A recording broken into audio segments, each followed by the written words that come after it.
Shalom, bien-aimés dans le Seigneur, shalom, peuple de Dieu, de partout où vous nous suivez, que Dieu soit avec vous, que la grâce de Dieu repose sur vous, que la grâce de Dieu soit dans tout ce que vous faites maintenant et que la grâce puisse vous accompagner dans tout ce que vous ferez après, dans vos business et dans vos situation, que la grâce de Dieu soit là, afin que cette grâce puisse vous aider à aller plus loin.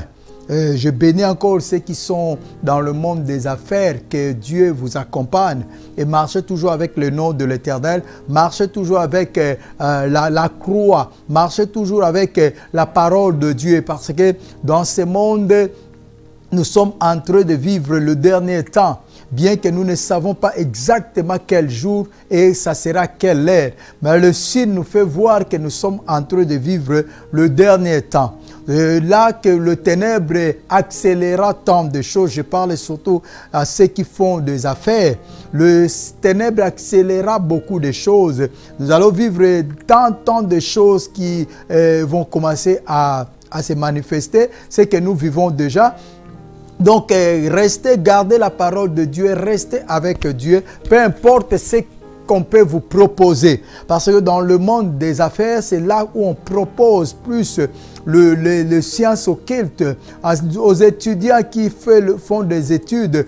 Gardez toujours la parole de Dieu, parce qu'au niveau des universités, c'est là qu'on fait introduire les gens dans des loges des ténèbres. Gardez toujours la parole de Dieu, même si on vous fait échouer. Parce que vous gardez la parole de Dieu, gardez cela. Ne laissez pas, n'abandonnez pas, ne lâchez pas prise. Continuez à se maintenir dans la parole de Dieu.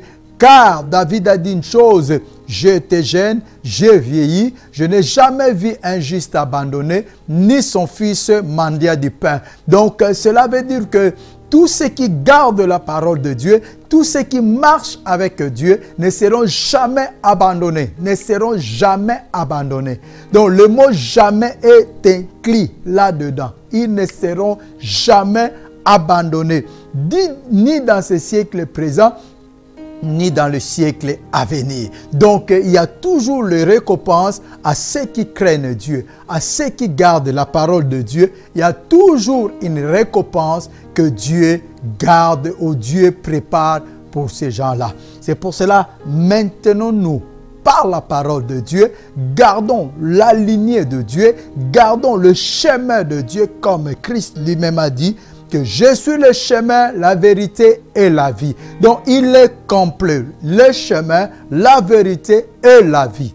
Tout ce que l'homme a besoin se trouve entre les mains de Dieu. N'abandonnez pas Dieu pour aller s'attacher aux idoles. Car les idoles ne parlent pas. Ils ne voient rien et ils ne font rien. C'est ce que je dis souvent. Beaucoup pensent que le diable est béni. Le diable ne peut pas bénir parce que la bénédiction ne fait pas partie de sa vie. Ce n'est pas son domaine. Or, la Bible dit on donne ce qu'on a. Mais s'il n'est pas béni, si la bénédiction ne fait même pas partie de ses vocabulaires, comment il peut le faire? C'est impossible. Donc, c'est un voleur. Si on dit le diable c'est un voleur de la bénédiction, oui, là c'est vrai. Parce qu'il vole la bénédiction des enfants de Dieu, surtout de ceux qui sont ignorants, pour donner à ses acolytes. C'est pour cela que nous voyons que la bénédiction du diable ne dure pas longtemps. Il y a toujours des conditions, il y a toujours des pratiques monstrueuses que tu vas faire. Or, la Bible dit, c'est la bénédiction de l'Éternel qui enrichit et il ne fait suivre d'aucun chagrin. Or, la bénédiction, pour dire le vol du diable ne peut pas durer et ça suit des chagrins. Il n'y a que des chagrins. Il n'y a que des chagrins. Des pratiques infaisables. Aujourd'hui, nous écoutons dans le monde. Il y a même ceux qui sont pour s'enrichir. Pour que le diable leur donne ce qu'il est en train de voler aux enfants de Dieu. Il faut voir même sortir, coucher avec ta mère, sortir avec ton enfant, ton propre, imaginez un peu. Ce sont des choses inimaginables. Oh, la bénédiction de l'Éternel ne fait suivre d'aucun chagrin. Il n'y aura pas de conditions. Si je parle de conditions, c'est quoi? Il n'y aura pas de conditions dans la bénédiction de Dieu. Il ne te dira pas, ne dorme pas la nuit. Que toute la nuit tu dois veiller. Va chercher les morts et sortir avec les morts. Non, la bénédiction de Dieu ne te donnera pas ce genre de conditions. Les seules conditions dans la bénédiction de Dieu, marcher selon le principe de la parole. Juste ça. Marcher selon le principe de la parole, c'est fini. Il n'y a pas, oh, ne mange pas ça, ne fais pas ça. Non, il n'y a pas. Marchez juste selon la parole. Le principe de la parole. Et le principe de la parole est tellement simple. C'est quelque chose que tout le monde doit aimer. Seulement, ça devient compliqué quand on regarde le cœur de l'homme. C'est là que nous voyons comme si marcher selon le principe, c'est une condition monstrueuse. Que Dieu vous bénisse, bien-aimés. Que Dieu vous bénisse, le serviteur de Dieu. Que Dieu vous bénisse, les enfants de Dieu. Que la grâce de Dieu nous comble à ce moment que nous sommes en train de vivre. Que Dieu se souvienne toujours de nous. Que Dieu soit notre bouclier. Au nom puissant de Jésus. Je bénis encore la grâce que Dieu nous a accordée de parler de sa part. Parce qu'un Dieu tellement puissant et nous sommes tellement petits, c'est difficile de parler de sa part si ce n'est que sa grâce. On ne mérite pas de parler de la part de Dieu. Et moi, je bénis, je remercie le Seigneur pour la grâce qu'il m'a fait de parler encore de sa part, d'être encore sa voix aujourd'hui. Je bénis l'Éternel pour cela. Parce que pour le faire, cela veut dire que Dieu a exercé sa miséricorde envers moi. Dieu a exercé sa bonté envers moi. Dieu a exercé tout ce qu'il est envers moi pour que je puisse parler de sa part. Sans cela, ça allait être impossible parce que je ne mérite pas. Je suis un homme plein d'erreurs, plein de fautes. Je ne mérite pas parler de la part de l'Éternel. Mais la grâce, c'est pour cela que la grâce est tellement importante. Quand je parle, je suis un homme plein d'erreurs, plein de fautes. Cela ne veut pas dire que je suis en train d'accepter que nous puissions faire des fautes, des erreurs. Non, surtout pas volontaire. Surtout pas volontaire. Mais je parle de cela comme la Bible dit, nous trébuchons d'une manière ou d'une autre. Nous péchons d'une manière ou d'une autre. Il y a même d'autres péchés qu'on ne rend même pas compte que je suis en train de pécher. Le péché de langage, peut-être pendant que tu penses que tu es en train de conseiller quelqu'un. Oh non, tu deviens pierre d'achoppement pour lui. C'est un péché. C'est pour cela que je dis, nous trébuchons d'une manière ou d'une autre. Et que c'est seulement la grâce de l'Éternel qui peut me faire encore tenir debout et parler de sa part. Et surtout parler encore de ces sous-thèmes importants dans notre série que nous parlons de la vie nouvelle. Parler de ces sous-thèmes, la puissance de la croix, que nous sommes en train de parler depuis ce temps. Et j'avais dit, et je répète encore, c'est vraiment un message continu. Donc si nous faisons ce que nous faisons, les étapes, c'est à cause du temps. Parce que c'est long. C'est par rapport au Saint-Esprit, comment il nous conduit. Donc, nous faisons les étapes parce que on a besoin de faire comme ça à cause de timing. Sinon, ça sera du matin au soir. C'est toujours moi qui parle pendant qu'il y a encore d'autres serviteurs qui passent dans notre chaîne de canal de la bénédiction one-tv.org. one-tv.org. Donc, pour ne pas laisser que moi parler, c'est pour cela que nous faisons les étapes, les épisodes, ainsi de suite, appelons ça comme nous voulons. Mais c'est un message continu. Donc, pour bien le comprendre, commencez par le sous-thème de la première partie jusqu'à l'étape que nous sommes. Et tu vas comprendre bien le message. Comme on disait, parler de la puissance de la croix, il faut que nous retournons au commencement pour comprendre pourquoi la croix devait être, pourquoi Christ devait intervenir, pour quelle raison il devait laisser le ciel, laisser sa gloire et venir marcher avec l'humain sur la terre, venir sauver l'humain sur la croix. Parce que la puissance de la croix, quand on parle de la puissance de la croix, on parle du salut de la croix, on parle de la vie qui a été sauvée sur la croix. La croix, ce n'est pas une faiblesse, c'est une puissance. Parce que c'est là que l'homme a retrouvé ce qu'il avait perdu. C'est là que l'homme a vaincu même la mort. Parce que Christ a dit, j'ai vaincu la monde. Et il a dit, tout pouvoir m'a été donné sur le ciel, sur la terre et sous la terre. Donc, c'est une victoire quand on parle de la croix. Ce n'est pas une faiblesse, ce n'est pas un moment que quand on regarde la croix et on commence à pleurer de tristesse. Non, on doit pleurer de joie. Quand on parle, on regarde la croix, quand on regarde la souffrance de Christ sur la croix, on va pleurer de joie et non de tristesse. Parce que c'est là que nous avons retrouvé notre nature. C'est là que nous avons retrouvé ce qu'on avait perdu. C'est là que nous avons retrouvé la clé qui manquait dans nos vies. C'est là que nous devons retrouver la clé qui manquait de notre vie. La Bible dit, il y a eu directement les ténèbres. Après que Jésus a rendu l'âme, il y a eu les ténèbres partout. Personne ne voyait plus rien. La transformation devait se faire, de sortir l'homme du péché et de l'amener à la sainteté, de sortir l'homme des ténèbres et de l'amener à la lumière. C'est comme la nuit et le jour. La nuit devait venir. Il y a eu les ténèbres partout, l'obscurité partout, afin que quand l'homme va recouvrir la vie, donc quand la lumière va venir, l'homme puisse voir une autre chose et non la même chose avant. C'est pour cela que nous parlons de la libération après la croix. Nous vous reparlons encore de la bénédiction après la croix. Parce que l'homme a retrouvé ses racines.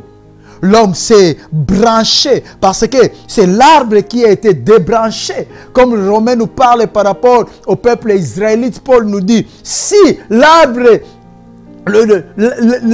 a été débranché, les branches ont été débranchées de l'arbre. Donc, cela veut dire que ce n'est pas pour que Dieu avait voulu. Non, c'était pour nous brancher.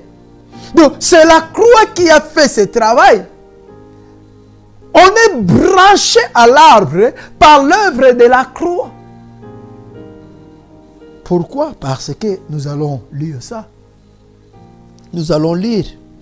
Là, j'explique directement. Donc, je parle de la puissance de la croix. J'explique la croix et j'explique pourquoi il fallait la croix. Pourquoi il fallait la croix? On va lire dans le livre de Genèse. On avait déjà lu ça. On va continuer. Comme je dis que c'est un message continu. C'est un message que nous sommes en train de continuer. C'est du début jusqu'à la fin de ce sous-thème, mais aussi longtemps que le Saint-Esprit va nous inspirer. C'est un message continu.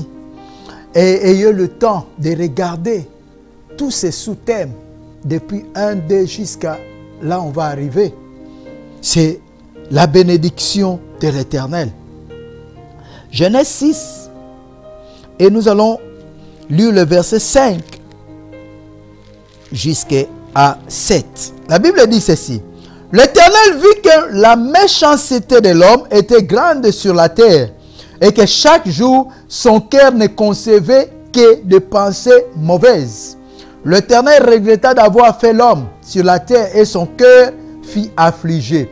L'Éternel dit, j'effacerai de la surface du sol l'homme que j'ai créé, depuis l'homme jusqu'au bétail, aux reptiles et aux oiseaux du ciel, car je regrette de les avoir faits.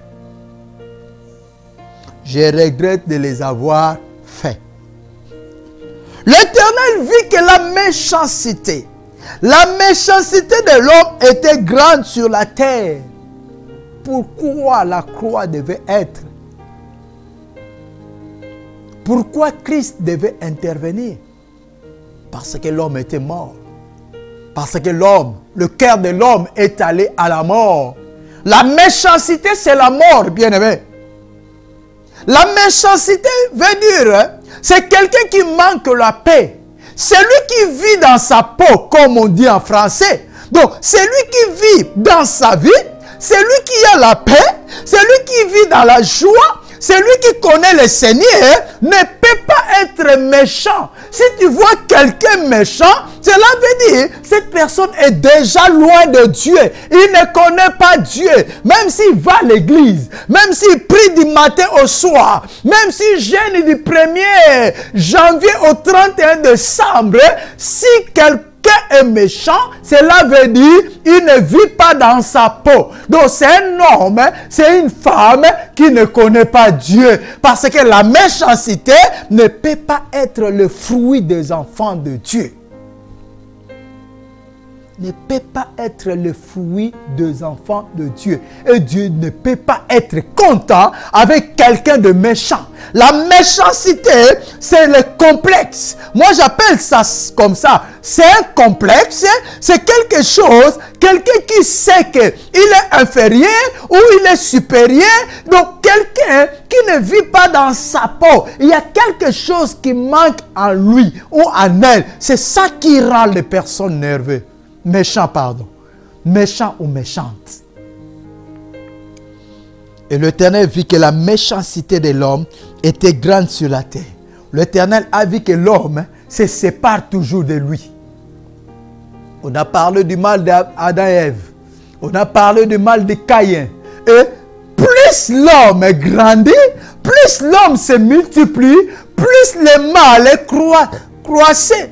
Et là, Dieu a vu que le cœur de l'homme regardait toujours le mal. Dans son cœur, et chaque jour, le cœur de l'homme se concevait toujours les pensées mauvaises.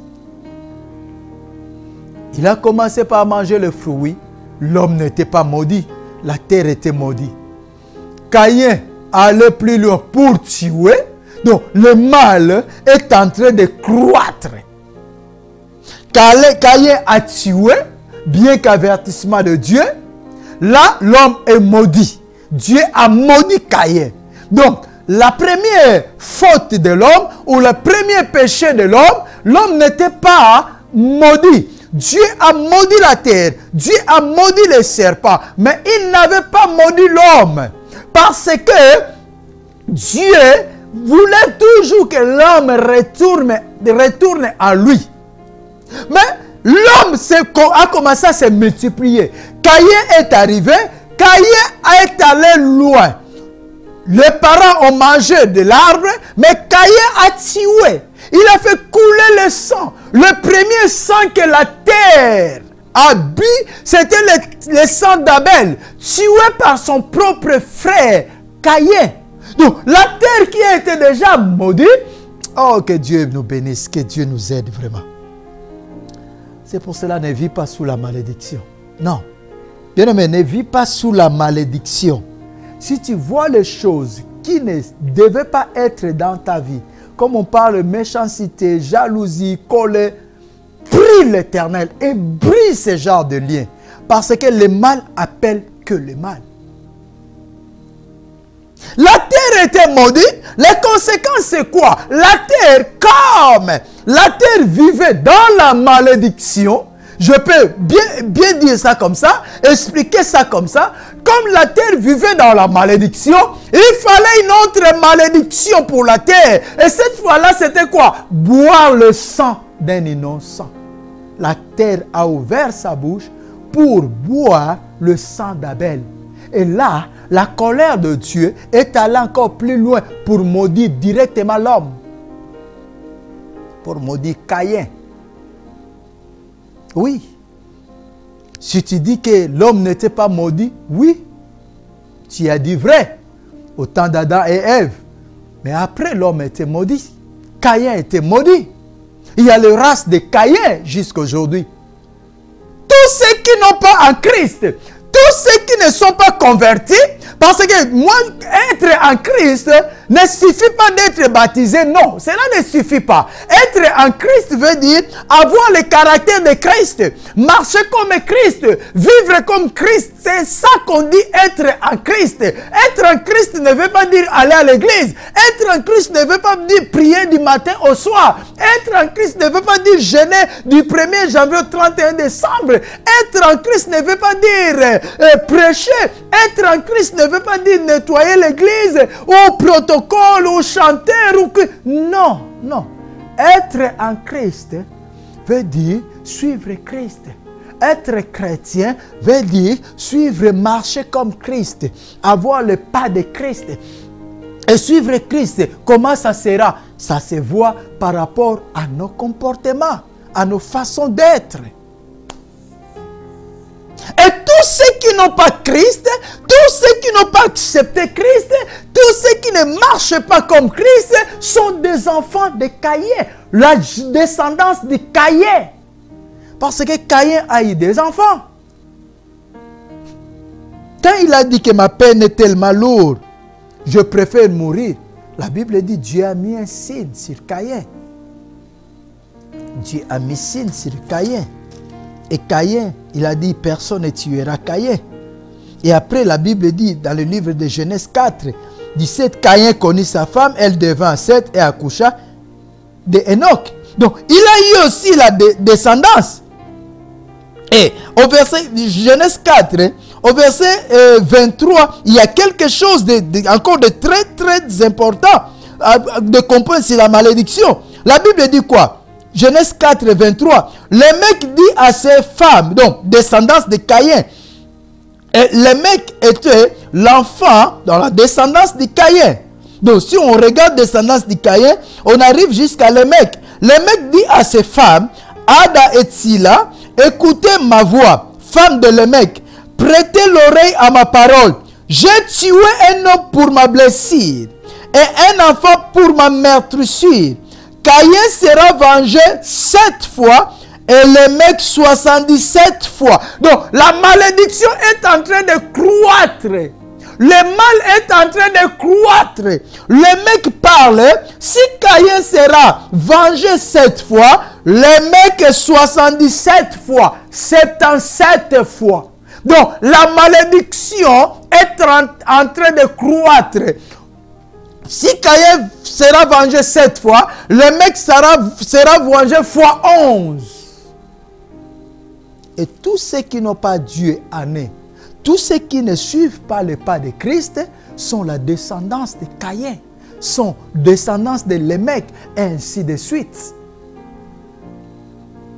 C'est pourquoi il fallait la croix. Sans la croix, non, imaginez un peu, sans la croix, Dieu allait continuer à détruire le monde. Et aujourd'hui, je veux dire, chaque semaine, le monde aurait été détruit. À temps actuel, parce que le mal a cru. Le mal, il y a la croissance impossible, la croissance inexplicable du mal aujourd'hui. Et Dieu allait tuer le monde chaque semaine. Chaque semaine. Chaque semaine. La méchanceté, l'Éternel vit que la méchanceté de l'homme était grande sur la terre. Ça commençait par le péché d'Adam et Ève. Et ça commençait à croître. La mort d'Abel. Et là, on a lu encore, le mec aussi a tué. Donc, le mal continue à croître. La terre qui a été maudite, l'homme est maudit maintenant. Donc, et la terre et l'homme sont maudits. Oh, la terre, c'est la richesse. La terre, c'est la richesse de l'homme. Si la terre est quand la terre était maudite, l'homme était déjà dans la difficulté. À cause du péché de l'homme, la terre a été maudite et l'homme vivait déjà dans la difficulté. Et maintenant, ce n'est pas seulement la terre, mais l'homme lui-même aussi est maudit. Regardez maintenant comment la souffrance est entrée. Comment la souffrance a pris place. Regardez le tas de l'homme. Je n'ai pas encore touché Genèse 6, j'explique encore. Oh Saint-Esprit, merci. Comment, regardez comment les choses s'est passées. L'homme commence à souffrir. La terre ne donnait plus rien. Et lui-même, l'homme, Caïn, marchait dans la malédiction. La Bible dit quoi? Tu seras errant, vagabond. Tu seras errant. Genèse 4, 11. Maintenant tu seras maudit, loin du sol, qui a ouvert sa bouche pour recevoir de ta main le sang de ton frère. Oh Dieu. Maintenant tu seras maudit. Genèse 4, 11. C'est ça la malédiction de l'homme. Donc Dieu a combiné les deux malédictions, un du sol et de l'homme. Maintenant tu seras maudit, loin du sol qui a ouvert sa bouche pour recevoir de ta main le sang de ton frère. Quand tu cultiveras le sol, il ne te donnera plus sa richesse. Il ne te donnera plus sa richesse. Comme j'avais dit, la terre c'est la richesse de l'homme. Mais quand l'homme était maudit, la Bible dit, quand tu cultiveras le sol, il ne te donnera plus sa richesse. Tu seras errant et tremblant sur la terre. L'instabilité. Tu seras instable. La malédiction de l'homme était tellement douloureuse. C'est pour cela que Caïn ne pouvait pas supporter. Il a dit, mais je ne peux pas supporter ma malédiction. Quand tu cultiveras la terre, le sol, il ne te donnera plus sa richesse. Tu seras errant et tremblant sur la terre. Caïn dit à l'Éternel, le poids de ma faute est trop grand pour être supporté. Le poids de ma faute est trop grand pour être supporté. Je vais m'arrêter par ici pour aujourd'hui.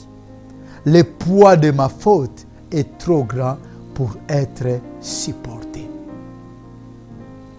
L'homme ne pouvait pas supporter ses fautes. Ce qu'il avait commis, mais il ne pouvait pas les supporter. Parce que l'homme sous-estimait.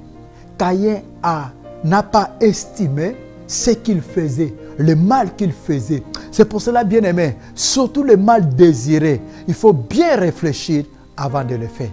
Parce qu'il y a certaines fautes qui seront tellement lourdes et tu ne supporteras pas. Que Dieu vous bénisse. Nous allons nous retrouver à la prochaine opportunité que nous allons continuer notre message. Restez dans la paix du Seigneur.